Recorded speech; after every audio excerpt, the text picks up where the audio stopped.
रात का समय था। 5 star hotel the royal orchard के पिछले गेट पर कचरे से भरी गाड़ियां लगातार आती जाती थीं। उसी कोने में एक पतली, कमजोर, कांपती हुई लड़की जमीन पे बैठी थी, सुहानी। 2 दिन से उसने ज्यादा कुछ नहीं खाया था। भूख और दर्द से उसका हाल बेहाल हो चुका था। लेकिन आज सबसे बड़ा घाव उसका पेट नहीं, उसकी इज्जत थी। कुछ देर पहले एक आदमी ने उसे कोने में घेर कर कहा था, चलो मेरे साथ, 2000 दूंगा, बस एक रात का काम है, समझ तो रही हो। सुहानी ने कांपते हुए कहा था, मैं कोई ऐसी लड़की नहीं हूं, भूखी हूं, बेशर्म नहीं। और वह आदमी उसे छेड़ते हुए चला गया, पीछे गंदी नजरें छोड़कर। सुहानी वहीं बैठी रो रही थी कि तभी एक लाल कार होटल के पीछे आकर रुकी। दरवाजा खुला और बाहर उतरा विवेक राठौड़, होटल मालिक का बेटा, शहर का सबसे अमीर वारिस। वह फोन पर किसी से झगड़ रहा था। डैड, मैं बिजनेस होटल जैसा नहीं चलाऊंगा, मैं कोई मिलावटी सामान अपने ग्राहक को नहीं खिला सकता, प्लीज आप बात को समझ रहे हैं ना। वह फोन काटकर उलझा हुआ आगे बढ़ा ही था कि उसकी नजर सुहानी पर पड़ी।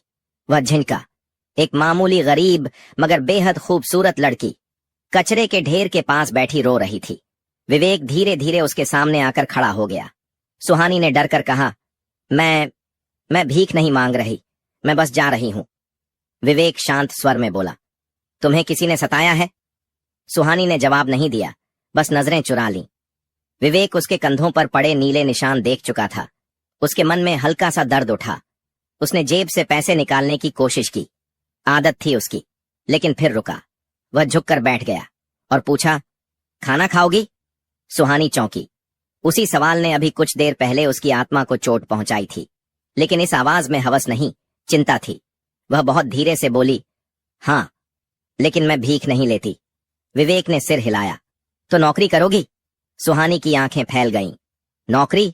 5 स्टार होटल में, मेरी जैसी लड़की? विवेक ने आगे कहा, द रॉयल ऑर्चर्ड में लोगों की कमी है, अगर तुम चाहो तो आज से काम शुरू कर सकती हो। सुहानी को यह मजाक जैसा लगा। उसने कटु आवाज में कहा, इतने बड़े होटल में मैं, लोग क्या कहेंगे? विवेक गंभीर स्वर में बोला, उसकी चिंता तुम मत करो। सुहानी चुप रह गई। विवेक ने अपना हाथ बढ़ाया, चलो। सुहानी के दिल में दर्जनों डर उठे। कहीं जाल तो नहीं, कहीं पहले वाले आदमी जैसी बात तो नहीं। लेकिन विवेक की आंखों में वह बात नहीं थी। अचानक वह बोली, मुझे कुछ नहीं आता। विवेक ने हल्की मुस्कान दी, ठीक है, तुमको सिखाया जाएगा। कुछ सेकंड की खामोशी के बाद सुहानी ने हिम्मत करके उसका हाथ थाम लिया। जैसे ही वे अंदर पहुंचे, मैनेजर बोला, सर, यह लड़की इस होटल में, ग्राहक क्या सोचेंगे? विवेक की आवाज तेज हो गई, ग्राहक कुछ नहीं सोचेंगे, और यह लड़की अब से स्टाफ है, समझे? मैनेजर चुप हो गया। विवेक ने एक महिला सुपरवाइजर को बुलाया और कहा, इसे साफ कपड़े दो, खाना दो, और कल से इसे काम सिखाना शुरू करो। सुहानी को जब प्लेट में गर्म खाना मिला तो उसकी आंखें भर आईं। वह चुपचाप बैठी रही, हाथ कांपते हुए। विवेक कुछ दूर खड़ा उसे देख रहा था। उसे भी पहली बार किसी अजनबी की मदद करके ऐसा सुकून मिला था जिसे वह समझ नहीं पा रहा था। अगली सुबह होटल का किचन हमेशा की तरह शोर से भरा था। Order, timing, pressure. लेकिन उस अफरा तफरी के बीच सुहानी चुपचाप खड़ी थी, जैसे किसी तूफान में से निकली हो। सुपरवाइजर आराध्या ने उसे देखा और थोड़ा ताना मारते हुए बोली, यहां काम आसान नहीं है, तुमने कभी खाना बनाया है? सुहानी ने शांत स्वर में कहा, नहीं, लेकिन मैं सीख जाऊंगी। उन्होंने उसे सबसे नीचे का काम दिया, बर्तन धोना, कचरे के बैग बदलना, फर्श साफ करना। लेकिन सुहानी ने एक बार भी शिकायत नहीं की।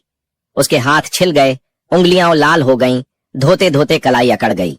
फिर भी वह चुपचाप काम करती रही, क्योंकि बाहर की जिंदगी उससे कहीं ज्यादा कठोर थी। शाम को विवेक किचन में आया। उसने सुहानी को देखा, गीले हाथों से झूठे बर्तन धोते हुए, झुकी हुई कमर, फिर भी आंखों में एक अजीब सी जिद। विवेक ने पूछा, थक गई हो? सुहानी कुछ बोलती उससे पहले मैनेजर आ गया और बोला, सर, आज वीआईपी गेस्ट आ रहे हैं, शेफ का मूड खराब है, काम गड़बड़ हुआ तो होटल की इमेज। विवेक ने उसे बीच में रोक दिया, तुम अपना काम करो, उसे कहो कि मूड ठीक करे और काम पे लग जाए, और ये लड़की, इसे परेशान करने की कोशिश मत करना। मैनेजर चुप हो गया। किचन में अचानक हड़कंप मच गया। शेफ रवि गुस्से में चिल्ला रहा था, क्रीम सॉस जल गया, किस निकम्मे ने इसे गैस पर छोड़ा? सब डर गए, कोई आगे नहीं आया। सुहानी को लगा जैसे यह आवाज उसके पिछले जीवन की गालियों जैसी है, एक और आरोप, एक और अपमान। लेकिन उसने धीरे से कहा, अगर थोड़ा दूध डालकर धीमी आंच पर चलाएं और ऊपर से कुटी चीनी तो कड़वाहट कम हो जाएगी। पूरा किचन एकदम चुप। शेफ भड़क उठा, तू सिखाएगी मुझे? तू जानती भी क्या है? विवेक सब देख रहा था। वह आगे आया और बोला, करके देखते हैं। शेफ ने अनिच्छा से वैसा ही किया। कुछ मिनट बाद जब सॉस तैयार हुआ, उसने चखा और उसकी भौहें ऊपर उठ गईं। विवेक ने पूछा, कैसा है? शेफ ने अनमने स्वर में कहा, बिल्कुल ठीक, पहले से बेहतर। सबकी नजरें सुहानी पर टिकी थीं। वह घबराकर बोली, मेरी माँ कहती थी खाना खराब नहीं करते थे, सुधार लेते हैं। विवेक ने धीमे से कहा, तुम्हारे अंदर टैलेंट है सुहानी, बहुत अच्छा। आराध्या को पहली बार उस पर गर्व सा महसूस हुआ, पर चेहरे पर दिखाया नहीं। रात के वक्त जब काम खत्म हुआ, सुहानी लॉकर रूम में बैठी थी। उसके हाथ दुख रहे थे, लेकिन उसके होंठों पर हल्की सी मुस्कान थी, शायद महीनों बाद। तभी दरवाजा खुला। विवेक अंदर आया, हाथ में फर्स्ट एड बॉक्स लिए। सुहानी चौंक गई। आप यहां? विवेक शांत स्वर में बोला, अपना हाथ धो, पट्टी कर देता हूं। सुहानी ने हाथ छुपाते हुए कहा, जरूरत नहीं साहब, आदत है मुझे दर्द की। विवेक ने धीरे से कहा, अगर दर्द आदत बन जाए तो इंसान खुश होना भूल जाता है। उसने जबरदस्ती नहीं की, बस बॉक्स उसकी ओर बढ़ाकर बोला, खुद कर लो। सुहानी ने बॉक्स लिया। विवेक मुड़कर जाने लगा। तभी सुहानी ने धीमे से कहा, आज किसी ने पहली बार मेरा कहा माना, अच्छा लगा। अगली सुबह सुहानी किचन में थोड़ी पहले आ गई। लोग धीरे धीरे आने लगे, लेकिन आज उसकी ओर ज्यादा नजरें उठ रही थीं। कल सॉस सुधारने वाली घटना सबके बीच चर्चा बन चुकी थी। आराध्या ने आते ही कहा, आज तुम सब्जी कटाई सेक्शन में रहोगी, बर्तन धोने का काम कोई और करेगा। सुहानी चौंक गई, लेकिन कल ही तो शुरू किया था मैंने। आराध्या ने हल्की झुंझलाहट में कहा, देखो, जिन लोगों में दिमाग होता है उन्हें आगे रखना पड़ता है, अब काटो। सुहानी ने सर झुकाकर कहा, ठीक है। वह सब्जियां काटने लगी। उसके हाथ तेज थे, पर ध्यान और तेज था। शेफ रवि दूर से सब देख रहा था। कल की बात से उसका अहंकार चोट खाया था, पर आज वह सुहानी में कुछ अलग महसूस कर रहा था। कुछ देर बाद उसने कड़वी आवाज में कहा, अरे लड़की, ऐसे नहीं कटता शिमला मिर्च, यह होटल है, सड़क का ठेला नहीं। सुहानी ने तुरंत चाकू नीचे रखा और बोली, आप दिखा दीजिए, मैं वैसा कर लूंगी। रवि को उम्मीद नहीं थी कि वह बहस नहीं करेगी। वह बोला, चलो ऐसे।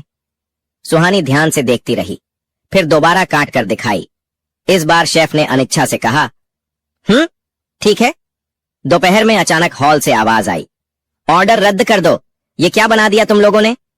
वीआईपी गेस्ट किचन में घुस आया। हर कोई डर गया। रवि आगे बढ़ा, सर क्या दिक्कत हुई?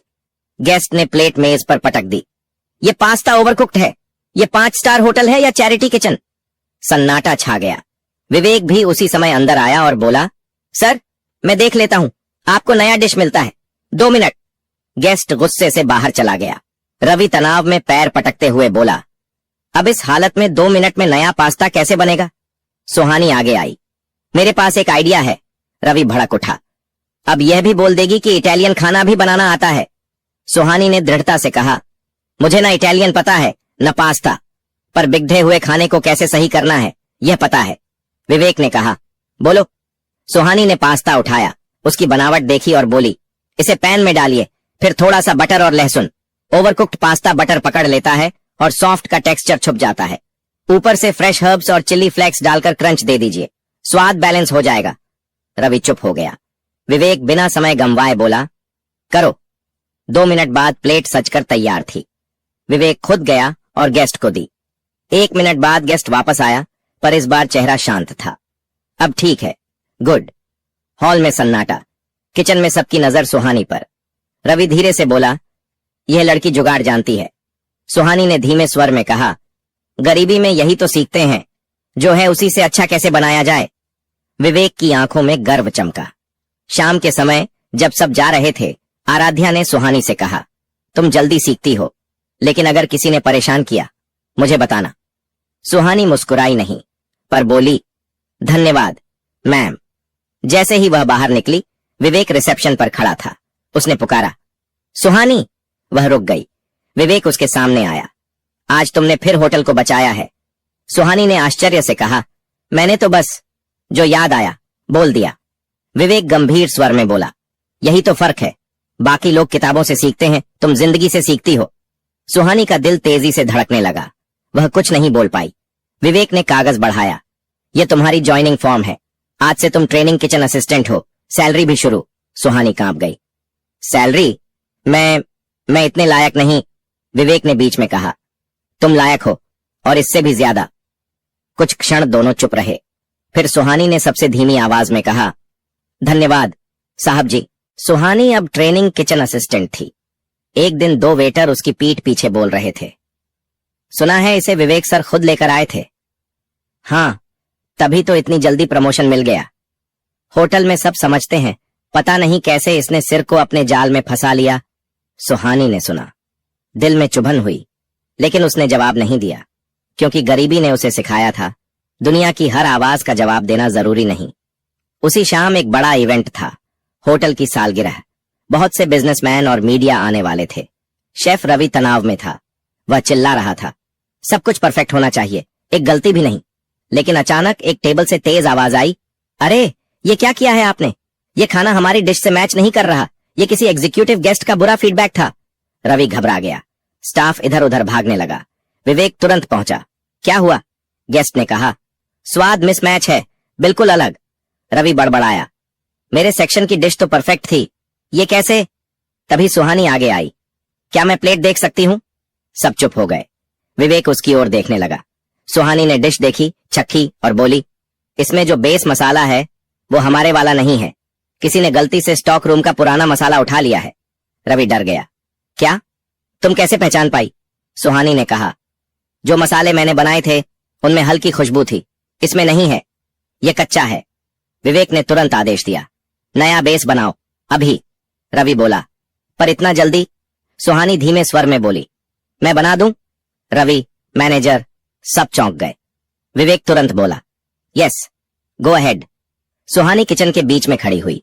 उसके हाथ तेजी से चले, मसाले, तेल, जड़ी बूटियां, उसका हर मूवमेंट ऐसा जैसे किसी को याद करके बना रही हो, शायद अपनी मां को। रवि उसे देखता रहा। 2 मिनट बाद उसने बेस चखा और पूरी तरह रुक गया। ये तो बिल्कुल होटल के सिग्नेचर जैसा है। विवेक के चेहरे पर गर्व और राहत दोनों थे। नया खाना तैयार हुआ। गेस्ट ने चखा और मुस्कुराकर कहा, अब ठीक है, वेरी गुड। राहत की लहर पूरे किचन में दौड़ गई। विवेक ने सुहानी से कहा, तुमने आज फिर सब बचा लिया। सुहानी ने बहुत धीरे से कहा, मैं बस यह चाहती हूं कि कोई मेरे काम को देखे, मेरे अतीत को नहीं। विवेक ने उसकी ओर झुककर कहा, तुम्हारा अतीत सिर्फ तुम्हारा है, लेकिन तुम्हारा भविष्य? सुहानी ने पूछा। क्या? विवेक ने नरम आवाज में कहा, वह अब बदलने वाला है। उस रात दोनों की आंखों में कुछ नया जन्म ले चुका था, पर दोनों में से कोई स्वीकार करने की हिम्मत नहीं कर रहा था। इवेंट के अगले दिन होटल में सब कुछ सामान्य था, लेकिन सुहानी के चारों तरफ एक अजीब सी फुसफुसाहट थी। इज्जत और शक दोनों का मिला जुला रूप।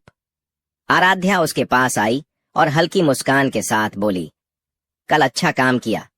सुहानी ने कहा, मैं बस अपना हिस्सा निभा रही थी। आराध्या ने उसे गौर से देखा।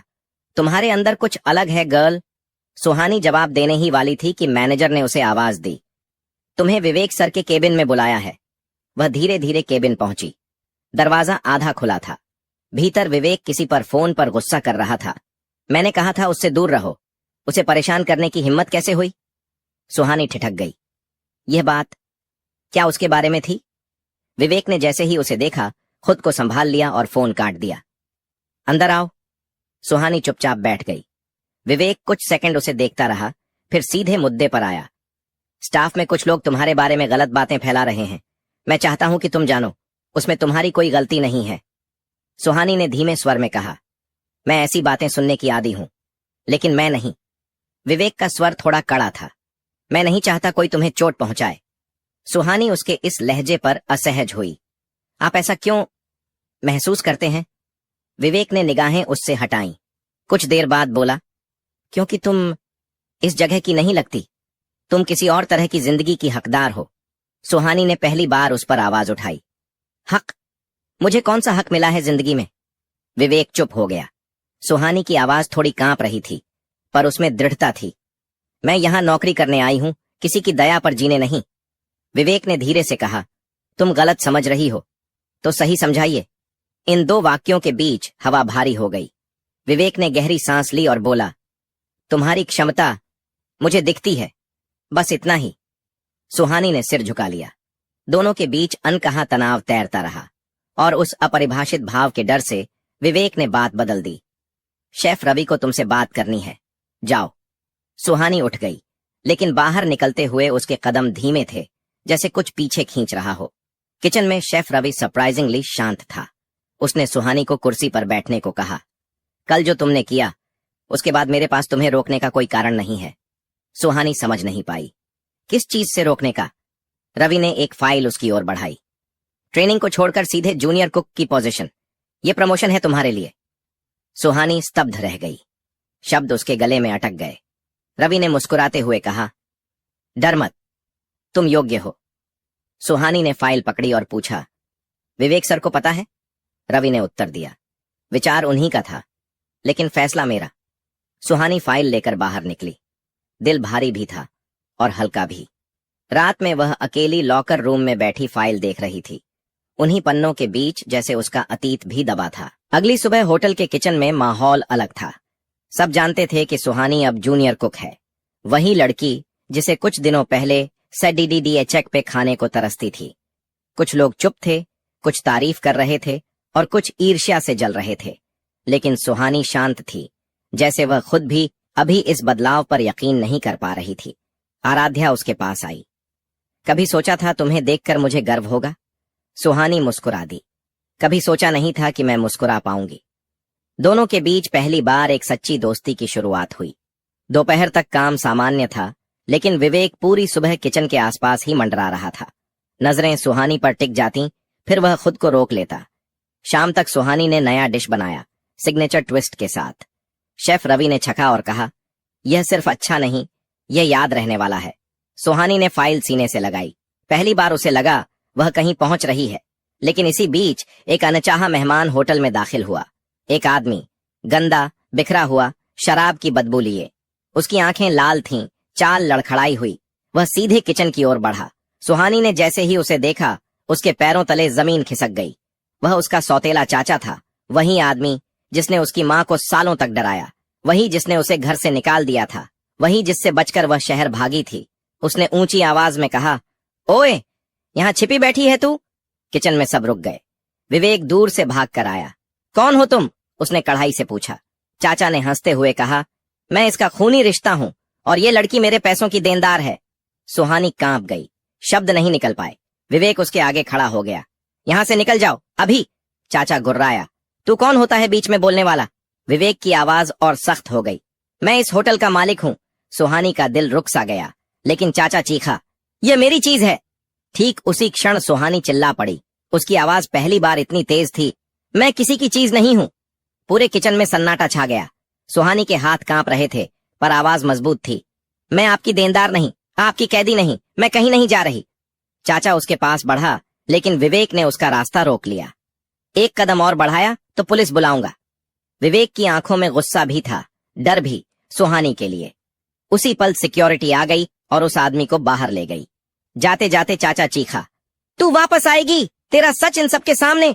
विवेक गरज कर बोला, एक शब्द और कहा तो यहीं से जेल जाएगा। दरवाजा बंद हुआ और बाहर खामोशी फैल गई। सुहानी वहीं खड़ी रह गई, सांसें तेज, आंखें नम। विवेक उसके करीब आया, बहुत धीमी और नरम आवाज में पूछा, तुम ठीक हो? सुहानी ने सिर हिलाया, झूठ में। आंसू उसके गालों पर गिर पड़े। विवेक ने उसके आंसू पोंछने की कोशिश नहीं की, बस उसके सामने खड़ा रहा, जैसे कहना चाहता हो कि वह अकेली नहीं है। सुहानी फुसफुसाई, मैं यहां से फिर जाने से डरती हूं। विवेक ने उसकी आंखों में देखते हुए कहा, तो मत जाओ, यह जगह अब तुम्हारी है, और मैं भी। सुहानी रुक गई। आप? विवेक ने पहली बार बिना हिचक के कहा, हां, मैं तुम्हारी तरफ खड़ा रहूंगा, चाहे तुम मुझे कहीं भी रखो। कुछ सेकंड दोनों चुप रहे, फिर सुहानी ने बहुत धीरे से कहा, मुझे भरोसा करना नहीं आता। विवेक ने हल्की मुस्कान के साथ कहा, मैं इंतजार कर लूंगा, जितना भी समय लगे। सुहानी ने पहली बार खुद से यह स्वीकार किया कि वह इस आदमी से दूर नहीं रह सकती, और पूरे जीवन में पहली बार उसे सुरक्षा, इज्जत और अपनापन एक ही जगह मिला था। 2 कदम आगे बढ़कर उसने कहा, मैं कोशिश करूंगी। विवेक के चेहरे पर वह मुस्कान उभरी जो उसने किसी के लिए सालों से नहीं दी थी। सुहानी ने उससे हाथ मिलाया, बहुत हल्के से, लेकिन उन उंगलियों की पकड़ में पूरा भविष्य बदलने की ताकत थी। उस पल किचन में सिर्फ दो लोग थे, एक गरीब लड़की जिसने खुद को फिर से बनाया था और एक अमीर लड़का जिसने पहली बार किसी को दिल से महत्व दिया था। रात का समय